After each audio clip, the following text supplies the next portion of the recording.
बिस्मिल्लाहिर्रहमानिर्रहीम। अस्सलाम वालेकुम। Welcome to Aleem academy. आज हम करेंगे मैथमेटिक्स टी1 7th एडिशन चैप्टर 7। चैप्टर 7 में हम करेंगे एक्सरसाइज 7B। इससे पहले लेक्चर में हमने एक्सरसाइज 7B का क्वेश्चन नंबर 1 सॉल्व किया था। तो आज के लेक्चर में हम इसका क्वेश्चन नंबर 2 और इसके बाकी के क्वेश्चन सॉल्व करेंगे। हम कोशिश करते हैं कि वीडियो जो है वो हमारी 30 मिनट से ज़्यादा लंबी ना हो, इसलिए जितने भी क्वेश्चंस जो है वो पॉसिबल होंगे 30 मिनट के अंदर अंदर उतने क्वेश्चन हम इस वीडियो में सॉल्व करेंगे। तो चलिए स्टार्ट करते हैं क्वेश्चन नंबर 2 से। क्वेश्चन 2 हमारे पास ये है, given that the nth term tn of a sequence this. ये आपके पास एक सीक्वेंस है, tn is equal to 2n plus 5। Sequence क्या होता है, कैसे बनता है, ये हमने क्वेश्चन नंबर 1 में सारा एक्सप्लेन कर चुके हैं, जिसमें हमने सीक्वेंस बनाना सीखा था। ओके, तो ये हम आपके पास एक सीक्वेंस है, tn is equal to 2n plus 5। अब हमने फाइंड क्या करना है, फाइंड द फिफ्थ टर्म। पहले पार्ट में इसकी फिफ्थ टर्म फाइंड करनी है, फिर हमने इसकी 8th टर्म को फाइंड करना है, और फिर हमने the lowest common multiple of fifth term and the 8th term. फिर हमने 8th टर्म और 5th टर्म का हमने एलसीएम हमने फाइंड करना है। लोएस्ट कॉमन मल्टीपल का मतलब है कि आपने एलसीएम फाइंड करना है। ओके, तो ये सारा क्वेश्चन है। तो अभी इसको सॉल्व करते हैं हम। सबसे पहले हम सॉल्व करते हैं फर्स्ट पार्ट को।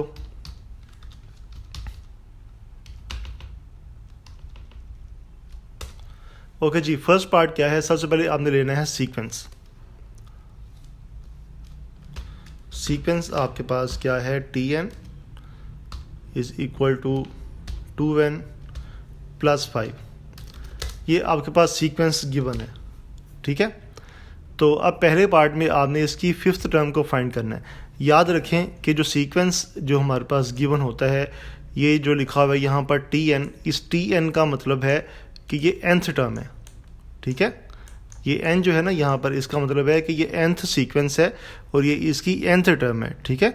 तो हमने फाइंड करनी है फिफ्थ टर्म। जब फिफ्थ टर्म फाइंड करनी है तो जहाँ पर n आ रहा है वहाँ पर हम लगा देंगे 5 को।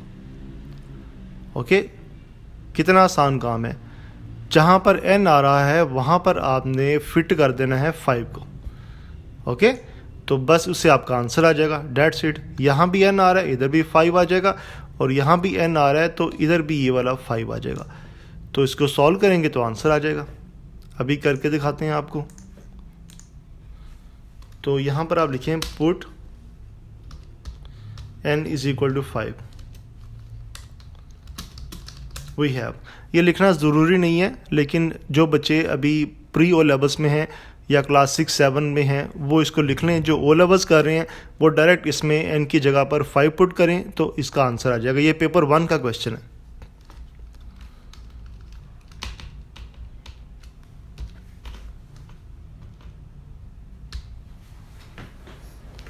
तो यहाँ पर देखें, जहाँ पे n आ रहा है वहाँ पर मैं पुट कर देता हूँ 5, ठीक है, और यहाँ पर भी मैं पुट कर देता हूँ 5।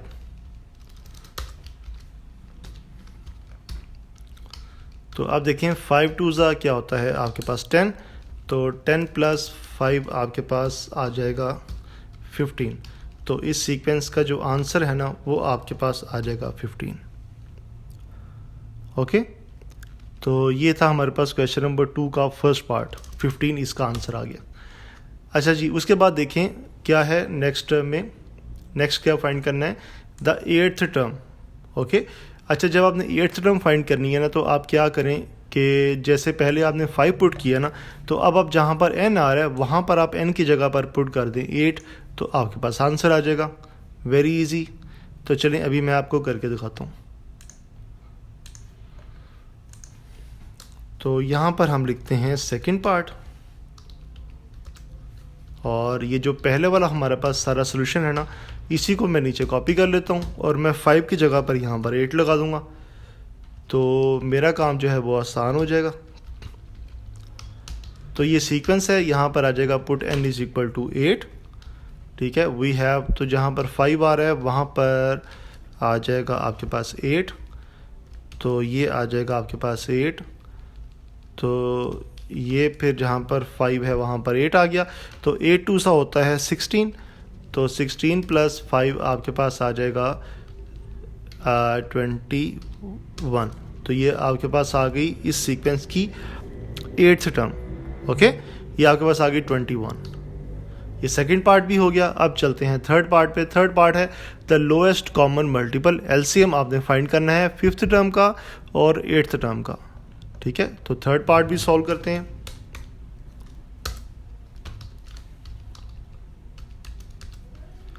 थर्ड पार्ट में जब आपने एलसीएम कैलकुलेट करना है तो the LCM of 5th term and 8th term is. अच्छा, मैं आपको यहाँ पर एलसीएम करके दिखा देता हूँ, ठीक है, लेकिन टेबल हम नहीं बनाएंगे, उस पर टाइम बहुत वेस्ट होता है, तो टेबल आप खुद बनाइएगा। मैं आपको यहाँ पर रफ में करके देता हूँ। एक नंबर आपके पास आ रहा है 15, ठीक है, 5th टर्म, और एक नंबर आपके पास आ रहा है 21, ठीक है। इनका आपने एलसीएम निकालना है। तो एलसीएम होता है लीस्ट कॉमन मल्टीपल। तो सबसे छोटा नंबर जो इन दोनों को डिवाइड करता है वो नंबर है 3। 3 पर डिवाइड करें, 3 5 ज़ा 15, 3 7 ज़ा 21। ओके, अब दोनों नंबर जो हैं 5 और 7 किसी सेम टेबल में नहीं आ रहे, तो पहले आप 5 पे डिवाइड कर लें। 5 1 ज़ा 5, तो 7 जो है वो वैसे ही आ जाएगा। ये दरमियान में कोमा लगा रहे हैं हम। अब 7 पर डिवाइड कर लें, 1 और 7 1 ज़ा 7। जब नीचे 1 1 आ जाए ना, यहाँ पर ये 1 1 आ जाए, तो इसका मतलब है कि आपका एलसीएम कंप्लीट हो चुका है। ओके, तो अब एलसीएम का आंसर कैसे आएगा? ये जो नंबर है साइड वाले, ये 3 5 और 7, इनको आप मल्टीप्लाई करेंगे, तो मल्टीप्लाई करने के बाद आपके पास इसका आंसर आ जाएगा। तो मल्टीप्लाई कैसे करेंगे? आप 3 5 ज़ा 15, तो 15 को 7 से मल्टीप्लाई करें, या 3 7 ज़ा 21, तो आप 21 को 5 से मल्टीप्लाई करें। 21 को 5 से करना ये ईजी होगा। 5 1 ज़ा 5 एंड 5 2 ज़ा 10, तो 105 इसका आंसर आ जाएगा। ओके, तो ये सारा जो प्रोसेस है ना, ये अगर आप रफ में करें या आप नीट में करें, इसके आपको कोई एक्स्ट्रा नंबर नहीं मिलेंगे, क्योंकि ये पेपर 1 का क्वेश्चन है। पेपर 1 में बस आपने एक लाइन का आंसर दें तो उसी के आपको मार्क्स मिल जाते हैं। ठीक है, तो ये ने जनाब, यहाँ पर मैं इसका आंसर लिख रहा हूँ डायरेक्ट। तो the LCM of 5th term and 8th term is 105। ये इसका आंसर आ गया। बहुत आसान क्वेश्चन था, तो आगे चलते हैं। उसके बाद हमारे पास है क्वेश्चन नंबर 3। क्वेश्चन 3 क्या है आपके पास?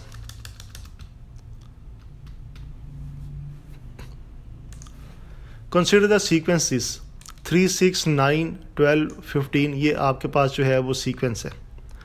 ओके, तो इसमें आपने क्या करना है? Right down the next 2 terms of the sequence. ठीक हो गया। आपने इसके बाद जो 2 टर्म्स आ रही हैं वो आपने लिखनी है। उसके बाद क्या है? Find in terms of n a formula for nth term of the sequence. Okay, बहुत आसान है। जैसे हमने क्वेश्चन नंबर 1 में किया था, वैसे ही इसका nth फार्मूला कैलकुलेट करेंगे। और उसके बाद है find the 105th term. 105th term जो nth टर्म आएगी, वहाँ पर आप n की जगह पर 105 पुट करेंगे, तो आपके पास 105th टर्म आ जाएगी। Okay, very easy work. तो अभी इसको हम स्टार्ट करते हैं। सबसे पहले हम करते हैं क्वेश्चन नंबर, इसका पार्ट 1। पहले आप ऐसा करेंगे, आप सीक्वेंस को लिख लें। द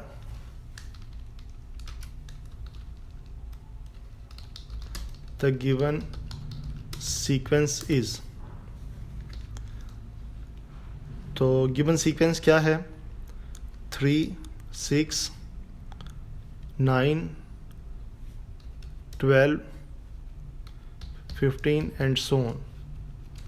ओके, तो इसको कोमा के बाद थोड़ी सी स्पेस दे देते हैं। ये आपके पास सीक्वेंस है। अच्छा, अब आपने ना इसकी नेक्स्ट 2 टर्म्स को कैलकुलेट करना है। तो नेक्स्ट 2 टर्म्स को कैलकुलेट करने के लिए हम क्या करते हैं कि हम पहले चेक करते हैं कि इसकी टर्म्स किस तरह से आ रही हैं। आप देखें 3 से 6 कैसे आता है? 3 + 3 करें तो 6 आ जाता है। ठीक है, फिर 6 से 9 कैसे आता है? आप 6 + 3 करें तो 9 आ जाता है। फिर 9 से 12 कैसे आता है? आप 9 प्लस 3 करेंगे तो 12 आ जाएगा। फिर 12 से 15 कैसे आएगा, आप 12 प्लस 3 करेंगे तो आपके पास आ जाएगा 15। ठीक है, यानी हर टर्म में आप 3 प्लस कर रहे हैं तो आपके पास नेक्स्ट टर्म आ रही है। तो देखें 15 में 3 प्लस करें क्या आएगा, आपके पास आ जाएगा 18। फिर 18 में 3 प्लस करें तो क्या आएगा, 18 में 3 प्लस करें तो आ जाएगा 21। तो नेक्स्ट 2 टर्म्स जो आपने कैलकुलेट करनी थी वो आपके पास आ गई 18 और 21। तो यहाँ पर देखें क्या क्वेश्चन था, right down the next 2 terms of the sequence. तो हमने इस सीक्वेंस की नेक्स्ट 2 टर्म्स को कैलकुलेट कर लिया, वो हैं 18 एंड 21। अब इसको आपने लिखना कैसे है, पहले आपने लिखना है the given sequence,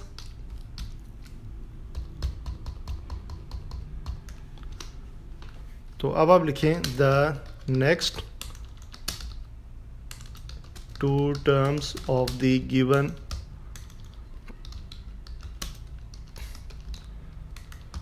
sequence are, क्या आ जाएंगी, पहले आप लिखें 3, 6, 9, 12, 15।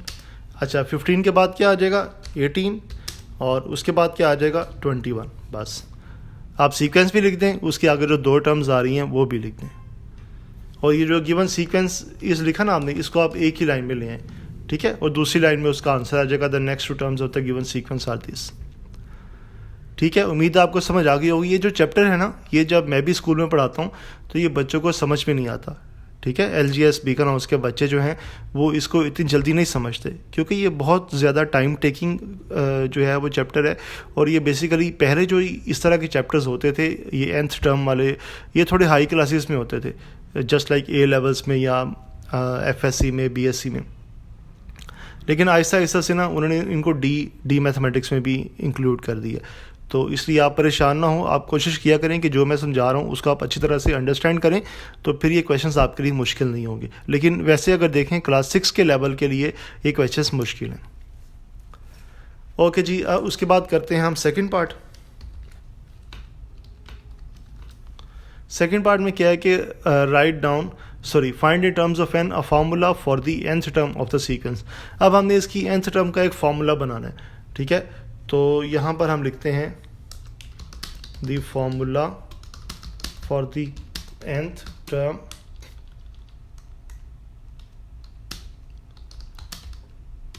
Of the given sequence is the formula for the nth term of the given sequence is. अब आपने nth टर्म का फार्मूला कैलकुलेट करना है। तो कैसे कैलकुलेट करना है ये मैंने आपको कल बहुत डिटेल में बताया था, आज मैं आपको दोबारा से बता रहा हूँ। तो अब देखें, अभी हमने सीखा है कि आप 3 से जब 6 सामने लाना है तो आप कैसे लाएंगे। थोड़ा सा मैं इसको बड़ा कर लूँ ताकि आप इसको अंडरस्टैंड कर लें ईजीली। तो क्योंकि छोटा फ़ॉन्ट है ना, तो उससे आप समझेंगे नहीं कि हम क्या कर रहे हैं। ठीक है, अब ठीक है। अच्छा जी, अब देखें कि पहले 3 से 6 कैसे आ रहा है, वो आ रहा है 3 + 3 करने से। फिर 6 से 9 कैसे आता है, वो आता है 6 + 3 करने से। फिर 9 से 12 कैसे आता है, वो आता है 9 + 3 करने से। फिर 12 से 15 कैसे आता है, वो आता है 12 + 3 करने से। फिर ठीक है, ये सारी टर्म्स आ जाती हैं। अच्छा, अब देखें हर जो पार्ट है, जो हर नंबर है, उसमें क्या सेम चीज़ क्या आ रही है, वो आ रही है +3। तो ये देखें +3 +3 +3 +3 एंड सो ऑन। तो मैंने आपको बताया है कि जब एक ही नंबर रिपीट हो रहा हो तो हम उस नंबर को n टाइम्स ले लेते हैं। तो इट्स मीन के 3 + 3 + 3 + 3 अप टू सो ऑन, ये सारा जब कंबाइन होगा तो ये आ जाएगा 3n। ठीक है, इसका मतलब है कि आपके पास जो है इस फार्मूले की एक टर्म आ गई है 3n। ओके, अब देखें, ये जो आपने शुरू किया था ना 3 + 3, ये आपने सेकंड टर्म से शुरू किया था। इसका आंसर जो आ रहा है ना 6 आ रहा है, इसका आंसर वो ये आ रहा है, ये वाला 6। फर्स्ट टर्म का आंसर आप अभी नहीं लेकर आए। ठीक है, फर्स्ट टर्म का आंसर आपने अब लेकर आना है। अब देखें यहाँ से हमने एक टर्म निकाल ली 3 + 3 + 3 + 3, अब सो ऑन करने से ये आ रहा है +3n। जब भी कोई नंबर ऐसे सेम आ रहे हो ना तो आप उसको n फॉर्म में लिख सकते हैं, तो हमने यहाँ पे +3n लिख दिया। अच्छा, अब आप देखें, अब आपने क्या करना है, अगर आप n की जगह पर 1 पुट करें, ठीक है, n की जगह पर फ़र्ज़ करें कि आपने 1 पुट किया, तो फिर आप इस नंबर में 3n में आप क्या पुट 3n में जब आप 1 पुट करेंगे ना n की जगह पे, तो ये आ जाएगा 3। अब 3 में आप क्या प्लस या माइनस करेंगे कि आपके पास जो है वो ये पहला नंबर आ जाए, ये वाला, ठीक है। दोबारा से सुन लें, ये आपने 3n पहले निकाल लिया, अब आप n की जगह पर 1 पुट करें, 1 पुट किया तो ये आ गया 3। अब देखेंगे 3 में आप क्या चीज़ प्लस या माइनस करें, कौन सा नंबर प्लस माइनस करें कि आपके पास जो आंसर है वो आपके पास ये 3 आए, ठीक है। तो आप देखें कि उसमें आप ऑब्वियसली 3 में आप 0 प्लस करेंगे तो आपके पास ये नंबर आएगा 3, ठीक हो गया। इसका मतलब है कि आपके पास सीक्वेंस बन गया, ये जो 0 आपने प्लस किया ना उसके बाद ये सारा आपके पास एक सीक्वेंस बन जाएगा nth टर्म का, सॉरी आपके पास जनरल टर्म आ जाएगी, nth टर्म आ जाएगी आपके पास इस सीक्वेंस की। तो इसका मतलब है कि जो इसकी nth टर्म आ रही है वो आ रही है 0 + 3n, ठीक है। 0 + 3n इसकी nth टर्म आ गई आपके पास, ऑलराइट। तो अब 0 + 3n का क्या मतलब है, उसका मतलब है कि 3n, तो इसका मतलब है कि ये जो आपके पास 3n आया है ये इसका जो है वो फार्मूला है nth टर्म का, ठीक है। इसको आप ऐसे भी लिख सकते हैं कि Tn, ठीक है, formula for the nth term वो क्या है आपके पास, वो है 3n, ठीक है। और यहाँ पर जो n होता है ना, n वो आपके पास नेचुरल नंबर्स होते हैं और वो 1 से स्टार्ट होते हैं, 1 2 3 4 5 ऐसे सो ऑन, ठीक है। वो आप यहाँ पर n लेते हैं, तो आप इसमें पुट करके चेक भी कर सकते हैं। अगर आप n की जगह पे 1 पुट करें तो 3 × 1 = 3 ये आ जाएगा, ठीक है। फिर आप n की जगह पर 2 पुट करें तो 3 × 2 = 6 ये दूसरा नंबर आ जाएगा। फिर आप n की जगह पर 3 पुट करें, 3 × 3 = 9 ये तीसरा नंबर आ जाएगा। फिर आप n की जगह पर 4 पुट करें तो 3 × 4 = 12 ये चौथा नंबर आ जाएगा, और इस तरह से आगे वाले नंबर्स आते जाएंगे। तो उम्मीद है आपको समझ आ गई होगी। तो अब इसको मैं क्लोज़ करता हूँ और अब मैं इसका फाइनल आंसर आपको लिख के दिखाता हूँ।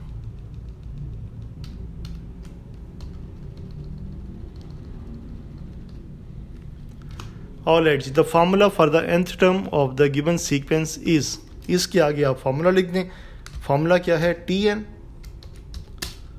Tn = आपके पास आ जाएगा 3n, ठीक है। ये आपके पास इसका फाइनल फार्मूला आ जाएगा।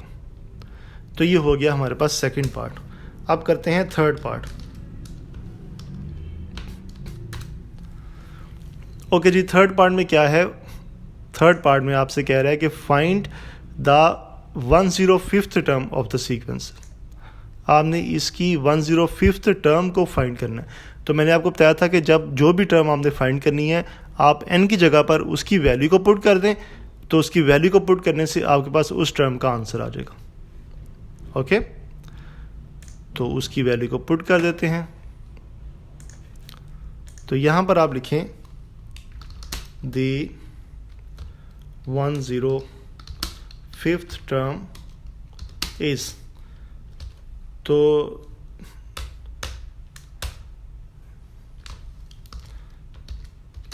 जो आपने सीक्वेंस लिखा ना 3n, तो उसकी जगह पे आप n की जगह पर आप पुट कर दें 105।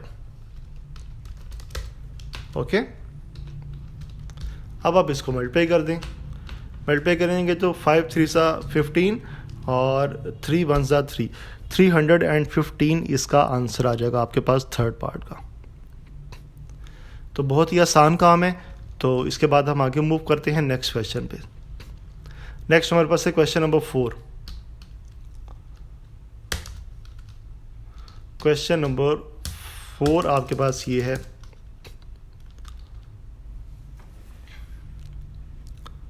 बड़े मज़े के क्वेश्चंस हैं अगर आपको आते हो तो, लेकिन अगर नहीं आते तो फिर ये बहुत ही डिफ़िकल्ट क्वेश्चंस हैं।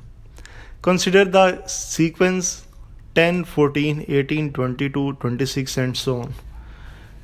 तो फिर वही काम, right down the next two terms of the sequence, ठीक हो गया, आपने नेक्स्ट टू टर्म्स को कैलकुलेट करना है।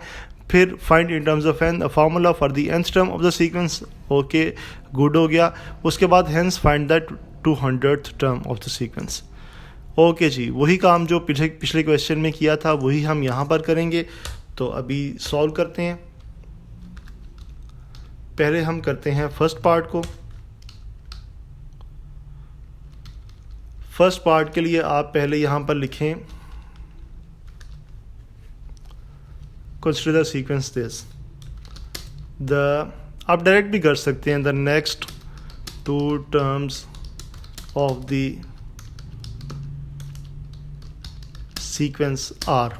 अच्छा देखिए, अब the next two terms of the given sequence, given लाजमी लिखा करें, इसका मतलब होता है कि वो सीक्वेंस जो उन्होंने क्वेश्चन में दिया हुआ है। The next two terms of the given sequence are, आप यहीं से टर्म्स निकाल लें। देखिए 10 में क्या प्लस करने से 14 आता है, 10 में प्लस 4 करने से आ रहा है 14, तो 14 से 18 कैसे आता है, प्लस 4 करने से।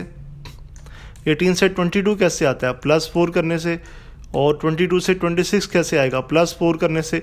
तो 26 में प्लस 4 करें तो क्या आएगा आपके पास 30, और 30 में प्लस 4 करें तो आ जाएगा आपके पास 34। तो नेक्स्ट टू टर्म्स आ जाएंगी 30 एंड 34। तो आप यहाँ पर डायरेक्ट इसका आंसर लिख लें 30 एंड 34।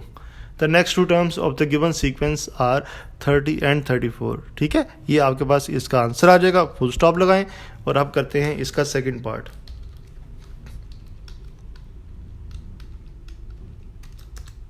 सेकंड पार्ट में क्या है कि write down find in terms of n a formula for the nth term of the sequence. तो फार्मूला बनाते हैं, वो भी बहुत आसान काम है, जैसे हमने पहले किया वैसे ही अभी बनाते हैं फार्मूला। तो फार्मूला बनाने के लिए आपने क्या करना है कि आप देखें कि 10 से 14 कैसे आता है, 10 प्लस 4 करने से। तो 14 से 18 कैसे आता है, 14 प्लस 4 करने से। तो 18 से 22 कैसे आएगा, 18 प्लस 4 करने से। और 22 से 26 कैसे आएगा, 22 प्लस 4 करने से। तो इन सब में कौन सी चीज़ रिपीट हो रही है, वो है प्लस 4। तो 4 प्लस 4 प्लस 4 प्लस 4, ये बन जाएगा आपके पास 4n। ठीक है, यहाँ पर मैं नीचे लिख देता हूँ, ये आपके पास बन जाएगा 4n। ओके, तो 4n बन जाएगा। तो इस मीन के 4n आपके पास जो है वो इस सीक्वेंस की जो nth टर्म है उसका एक पार्ट आ गया है। ठीक है, प्लस 4n। अब हमने ये देखना है कि हमने प्लस से पहले क्या लगाना है जिससे हमारे पास ये nth टर्म का जो सीक्वेंस है ये कंप्लीट हो जाए, या जो nth टर्म है वो हमारे पास कंप्लीट बन जाए। अच्छा, आप देखें कि आप 4 यहाँ पर आपने क्या करना है, n की जगह पर आप फर्ज करें कि आप 1 पुट कर रहे हैं, 1 पुट करें तो ये क्या आएगा सॉरी 1 पुट करने से ये आ जाएगा 4 1 ज़ा 4।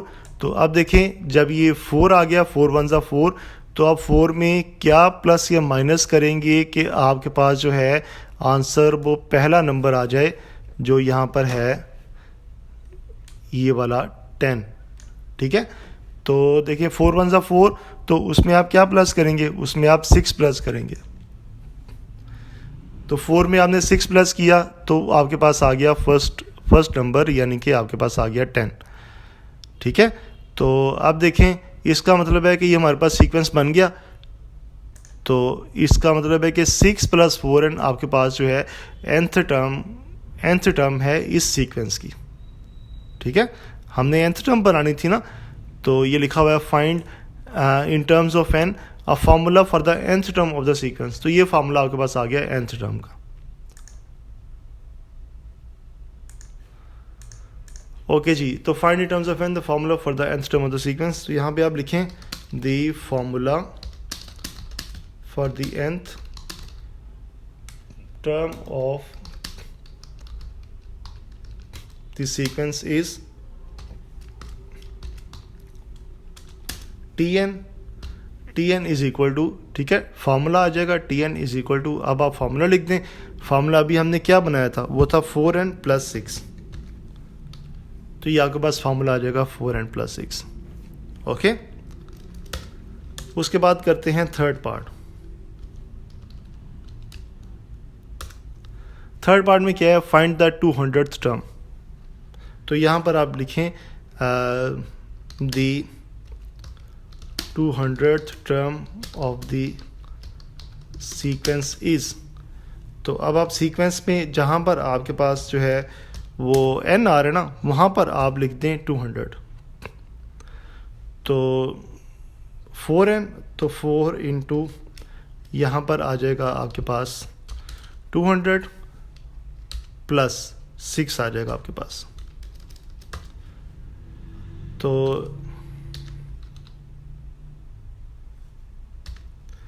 अच्छा, आप एक चीज़ देखें, यहाँ पर जो n आ रहा है ना, इधर भी आपने लिखना है जो टर्म फाइंड कर रहे हैं 200, ठीक है, और यहाँ पर भी आपने लिखना है 200। आप पता नहीं ऊपर वाले क्वेश्चन में लिखा है कि नहीं, तो लेट मी चेक डैट कि मैंने लिखा है या नहीं लिखा। इस तरह की गलतियाँ हो जाती हैं, देखें नहीं लिखा, ओ माय गॉड। और एक तो आप लोग ना कमेंट्स में बताते भी नहीं है कि हमने कौन सी गलती की है और कौन सा काम ठीक किया है। बस आप देख लेते हैं, सारी वीडियो समझ लेते हैं और उसके बाद आप गायब हो जाते हैं। चैनल भी सब्सक्राइब नहीं करते आप लोग, बहुत अफसोस की बात है। अच्छा जी, आप देखें 200 टर्म इसकी आपने कैलकुलेट करनी है, तो 4 इंटू 2, 4 2 होता है 8, तो आ जाएगा 800 प्लस 6। तो इसका मतलब है कि 806 इसका आंसर आ जाएगा। डायरेक्ट लिखते हैं यहाँ पे 806, कोई बात नहीं। और एट जी, इसकी 200 टर्म आपके पास आ जाएगी 806।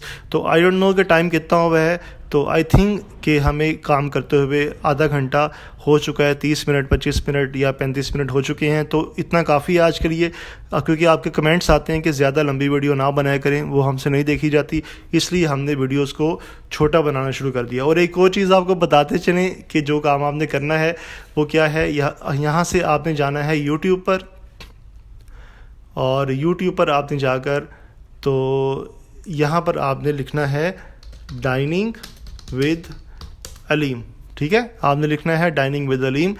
तो जैसे ही आप डाइनिंग विद अलीम लिखेंगे तो आपके पास एक चैनल यहाँ पर आ जाएगा। यहाँ पर ये देखें, ये चैनल है, आपने इस चैनल को क्लिक करना है और इसके अंदर जाके आपने यहाँ से इसको सब्सक्राइब कर लेना है, ठीक है। यहाँ पर हम आपको मज़े मज़े की वीडियोस दिखाते हैं और रेसिपीज़ बताते हैं, और वो भी कोशिश करते हैं कमर्शियल रेसिपीज़ बताएं आपको। ये देखें, यहाँ पर सारी रेसिपीज़ पड़ी हैं, और ये देखें चाइनीज़ भी हैं जहाँ जो लाहौर में आकर तो फूड्स को एंजॉय कर रहे हैं। और यहाँ पर देखें ये पिज़्ज़ा बनाने की रेसिपी भी यहाँ पर मौजूद है, जो पाकिस्तानी पिज़्ज़ा जो कि जिसको हम कतलम्मा बोलते हैं, वो भी यहाँ पर मौजूद है। फिर बारबेक्यू से लेकर हर चीज़ यहाँ पर मौजूद है। तो आपने इसको सब्सक्राइब करना है और आपने इसको दोस्तों में शेयर करना है। इसके अलावा आपको बताते चलें कि जो है वो अगर आप हमारी कोई भी वीडियो को देखना चाहते हैं, यानी कि आप चाहते हैं कि आपको जो वीडियो डिज़ायर्ड है वो मिल जाए, जैसे फ़र्ज़ करें कि आप चैप्टर 7 ढूंढ रहे हैं, तो आपने यहाँ पर लिखना है डी मैथमेटिक्स